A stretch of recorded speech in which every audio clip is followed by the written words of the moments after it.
But there was a particular moment where feminism was brought up, and the old argument of, well, first wave feminism was okay, and we're going to see how she responds to that. The feminists, look, the status quo, feminists ask for it, you're going to get equality. You ask for equality, that wasn't you get original equality. Feminism, though. No, well, feminism has always been a man-hating ideology, but that's another conversation. That's not true either. No, feminism's always just been like a women's supremacy, man-hating ideology. Not hate all movement, of them. But many today for sure, though. well, I mean, if you go back to like Seneca Falls, it was basically the OG feminists were also deeply racist too, but that's a whole nother conversation. And this guy's not even Catholic, from what I understand. He's kind of I don't even think he's even Christian, but he seems to be on the right track with the feminist critique. And Lila's like, no, there were some really good gals in the beginning, right, Dave? Yeah, no, he definitely. I just respect anyone who is willing to say truth against cultural norms. It takes courage, it takes a special backbone to do, and most people won't do it. Even if you look at like Clayton Kershaw and his weak statement about the Dodgers, most people will not stand up for what they believe. So somebody, especially somebody who wasn't like well schooled in theology or something, having the courage without like the help of maybe sanctifying grace to speak truth in the face of certain pushback, that's an admirable thing. So like props to the guy. Yeah, I don't know his story, but that's definitely, we've got to give credit there. Yeah, the first wave feminists were absolutely evil old harpies, and wanted to destroy femininity and masculinity as we know them. Susan B. Anthony, very pro-divorce, mind you. She called for a womanly man and manly women. She wanted to invert the sex roles. At Seneca Falls, they wanted women in leadership. They wanted women in church leadership. They wanted women ministers. They didn't just want the vote. They wanted all kinds of disordered things. They essentially wanted women to not have to obey their husbands in the marital relationship. It's straight against Scripture. It straight undercuts Scripture. Ephesians 5, 1 Peter 3, 1 through 7, yada yada. A lot of stuff in the Pauline epistles. So it's straight contradiction of that. Elizabeth Cady Stanton actually wrote a feminist commentary to the Bible. She put out a feminist Bible that essentially mocks the Trinity, inserts femininity into the Trinity in contravention of divine revelation. A lot of blasphemous stuff in there.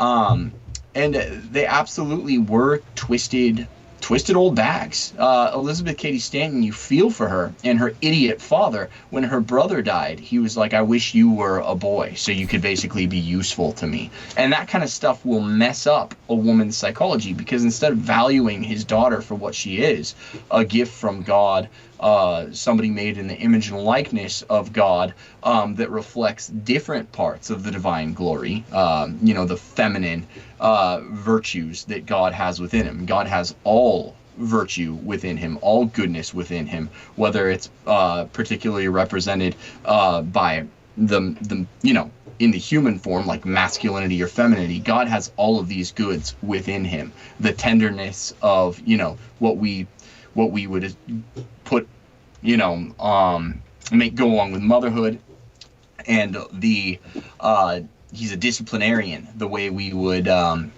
associate that with fatherhood, yada yada. But we did not uphold that feminine dignity for a certain amount of time, and idiots like Elizabeth Cady Stanton's father, told her this and warped her psyche. He essentially devalued her as a person because she was a girl. So absolutely, even if you look at like the cheap psychology behind this, yes, she had a bone to pick with men. She wanted to be like men, and it completely colored her worldview. They were very much aggressive towards men. They didn't want quote unquote forced motherhood, which meant essentially women didn't have to pay the marital debt. Of course, that contradicts Scripture. Spouses have a right to each other's bodies, and whatnot, for the marital embrace. Your body is not your own, and it's actually a duty to engage in marital conjugality when your spouse asks for it, barring some, rare exception for good cause. So they very much hated the essence of true masculinity and true femininity, and they wanted to mix gender roles, or sex roles, I should say. So that's a starting point. Yeah, and he was right to pull it out. It's always been bad from the beginning. There's no salvaging any sort of argument that's like, well, the roots of it were good. No, it was a root. It was seed, root and branch bad, as some of those bad characters that you brought up. I mean, those are just only a couple examples of those early feminists. And, to couch it in this, well, they just wanted the vote. No, these were side issues that they were using to get all this other stuff in. And right. That's what we focus on today is, it's just the vote and we don't want to beat women. No, they forget all the other subtext there. The vote was a means to usher in egalitarianism, and egalitarianism is disordered. The popes have specifically decried the idea that there is no lawful hierarchy. There is a hierarchy. There is a natural hierarchy, and that natural hierarchy is perhaps most visible within the family, with the father atop that natural hierarchy. But Susan B. Anthony, here's a quote from her: "The woman of the 20th century, to be one." Let me rephrase. She sought, in her words, quote, "the woman of the 20th century to be the peer of man in education, in art, in science, in literature, in the home, the church, the state. Everywhere she will be his acknowledged equal." They were trying to usher in matriarchy, or at least egalitarianism, which is de facto matriarchy.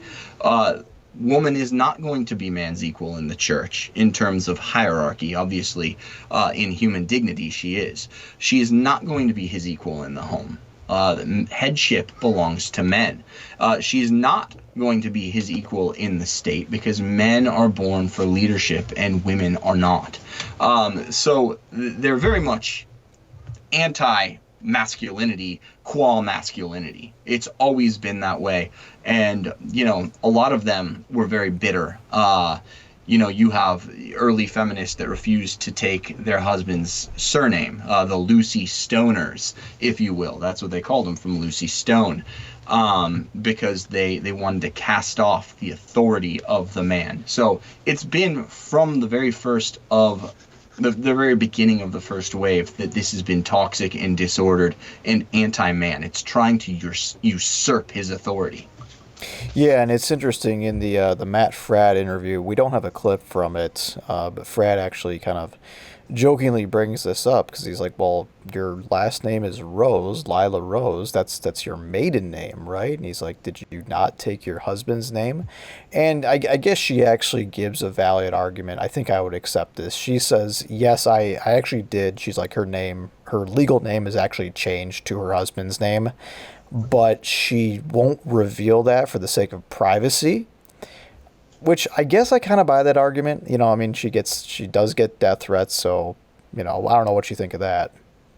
She's a public figure, and propriety trumps privacy. I say you do what's proper, and you take your husband's name as a sign of his authority over you. Just like God, when he makes a covenant with Abram, he changes the name to Abraham. When he tasks Simon Peter with doing something else, with being the head of his church, he gets a new name to represent his new role. Same with Saul.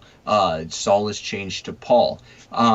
It's a sign of man's authority, and it's a sign of this covenant that woman is entering into, that she is going to be the body of this head, the head which gives identity. The identity flows from the head to the body. So therefore, the sign of somebody's identity, which is a name, when Adam looks at all the animals, he names them, and he names them in accord with their identity. Since the name is the sign of the identity, and the identity comes from the husband, the wife needs to take the husband's name. That's why that exists. And it's a custom that's salutary, and it's rooted in truth, which means it needs to be retained.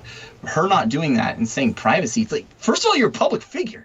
Be like, yeah, my name is Dave Johnson because I want my privacy. It's like, well, I'm a public figure. I work in Catholic media. You don't get the dignity. You don't get the luxury of claiming privacy, for clamoring for privacy when you're out there like making your living giving public speeches. It's asinine. So I don't buy that. Well, it's again a difference between men and women. Men would be more apt, if they're really living authentic masculinity, men would be more apt to say, yeah, here's my name, I don't care, you disagree with me, you want to give me death threats, here's my name, bro, here, come at me. But for the woman, it's like, well, I'm in it because she's not the protector of her family. So it would be, it's sort of, I understand why she has this hesitancy to put out her real name. If it was a man, it would be different. Of course, it's kind of pay up or shut up time, where it's like, well, yeah, push has come to shove, and you're showing like you're not protector of your family. You're very much, fearful and timid, and you don't want to put your name out there, but you want to go out and be like a public prophet, and it doesn't work that way. But certainly, I don't like that. I think it reeks of second wave feminism, really first wave feminism, if you go back to, again, Lucy Stone. But Betty Friedan wrote about this, and she said, women are getting this feeling of identitylessness, like they lack an identity in the marital relationship, and she calls that anomy. And I think that is why, especially the second wave feminists really took to hyphenating the names, and that got in vogue after the 60s, is because you go to the feminine mystique, and it's to avoid this idea of anomy, losing your identity. Of course, if you have a good husband, and this is the beauty of the post-Victorian era romances that we have now, you get to choose your husband. Like, if you have a bad husband who doesn't help give you your family identity, if he's not a good leader, that's on you. You've made a poor choice. You only have yourself to blame. So yeah, the way to have an identity as a wife is to choose a good husband whose identity you want to magnify, whose identity you really want to take on and build together and grow in virtue together. It's not to try and retain your own identity while casting off the authority of your husband. That's not what you're to do. That's a messed up, it's a fix for a problem it's kind of papering over the problem. It's not fixing the root of the problem, and it's disordered in its motivation when you're talking about feminine empowerment, quote unquote.